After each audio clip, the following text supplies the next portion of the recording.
That that was the Knicks game. I feel like I've done this about like the Wizards have had losses where it's just like, oh man, this would be a very an indictment on the team and the season, and maybe they should think about changes and like maybe there are structures in place that should reconsider their goals. And it's just like it's just funny to me because I'm just like, why would I continue to say that? I mean, like the deep version of insanity is doing the same thing over and over again, as all the people who know that we live in a society like to say, doing the same thing over and over again is really stupid. I'm gonna just talk about what I'd like as far as it goes. All I can think about is like the Wizards have to get it right in the offseason because I don't think anybody that covers the Wizards wants to have to say the same things over and over again. And I know that there have been teams that have been just as bad, if not worse, than the Wizards. So it's not like this is some brand new thing. Like, oh God, the worst part of my day is talking about a basketball team being bad. Just. So the Knicks are pretty decent. They have Julius Randle, who's pretty good, who has had an insane improvement. They got Derrick Rose, but he's currently recovering from COVID issues. And they're scrappy. But on top of that, they actually have like a genuine plan to try to stifle the other team on defense. Some of it was just the Wizards playing like trash, which is not new because their whole offensive game plan on like days like this is basic. Jesus Christ. I'm almost dying. I'm like puking from having to try and talk about the Wizards in like kind of a calm format or just kind of like I'm looking in depth on why they're bad when it's not really that deep. But yeah, the Wizards offense is just like, all right, so Westbrook attack, there's no thing, he has no lane. Fine. Maybe Beal attacks. Oh, he's got no lane either. All right. Throw it to a role player who's going to look around to pass it back to those guys because they're not going to get a lane either. And rinse and repeat for about 4 quarters of pain. Now, like, one name comes to mind, but I kind of don't feel like going into that whole, let's talk about the obvious problem, which is obvious, and that is, like, one of the many factors. It's not even the main thing. That's what's sad.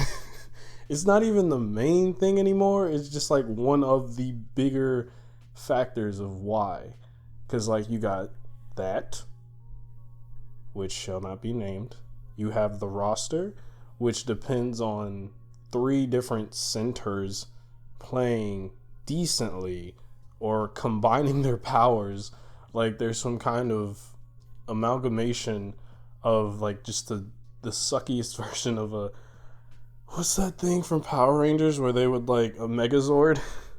We feel like a discount Megazord, dog. Like, Robin Lopez is out here with his head... Bruh, just cut your hair.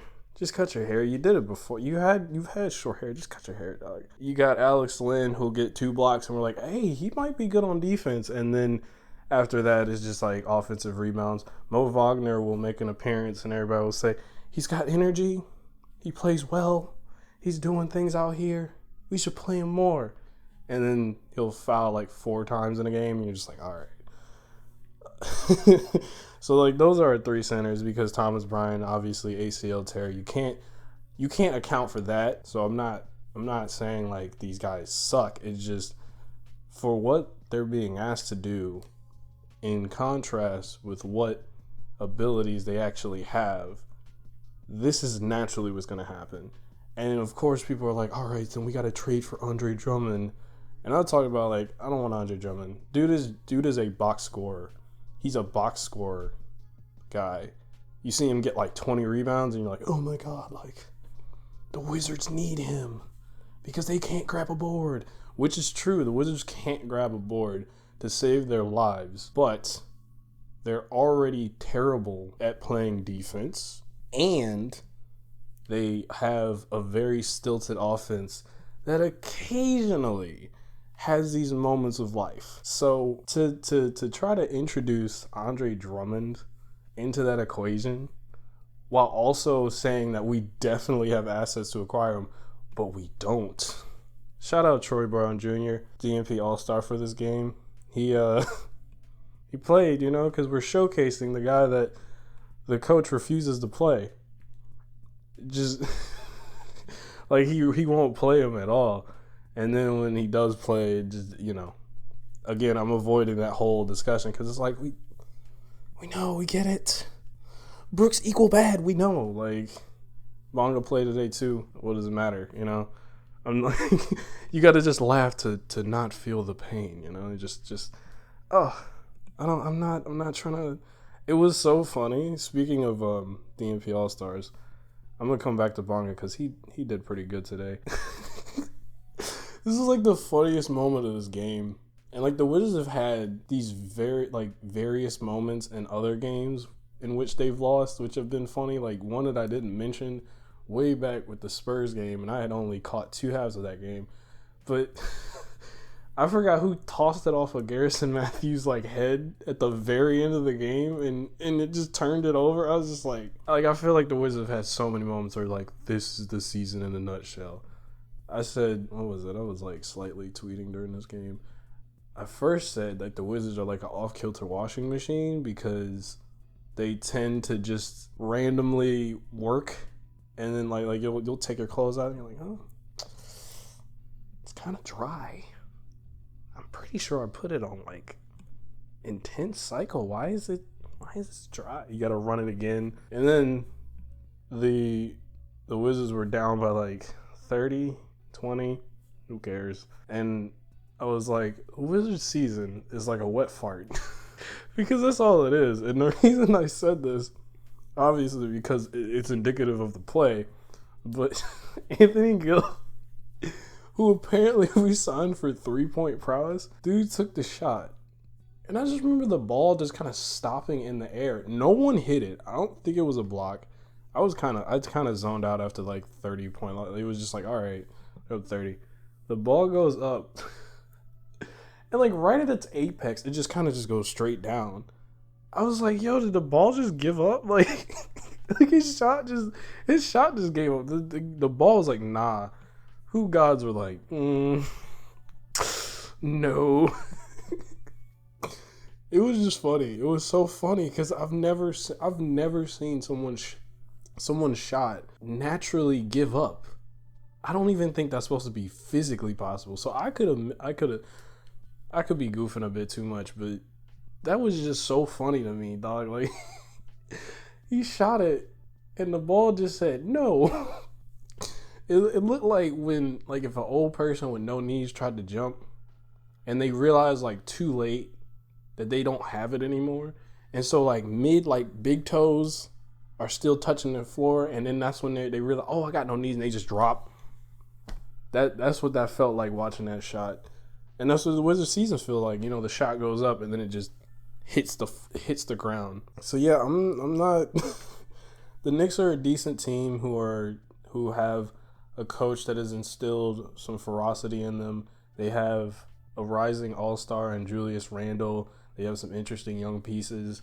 They're putting it together in a fantastic way, and I'm sure Knicks fans are enjoying being decent instead of having to deal with everyone joking about how they suck. Meanwhile, Wizards are sort of navigating through what basically is mediocrity, because as much as I'm roasting them right now, they'll probably just win the next game, whatever it is, and then people will be like, oh no, we just need one piece. And it's no.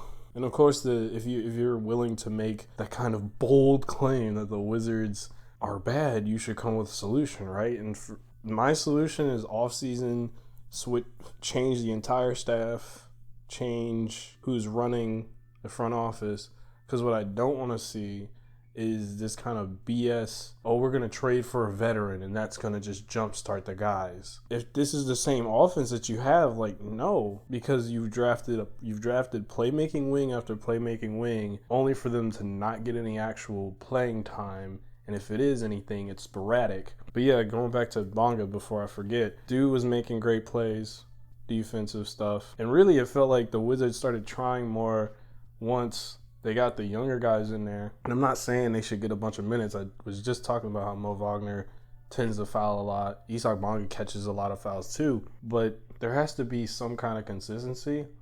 And this franchise is way too good at not being consistent. Like, they won one time all the way back in the 1970s. And then from then on, it's either been competitive or just good enough to make the playoffs.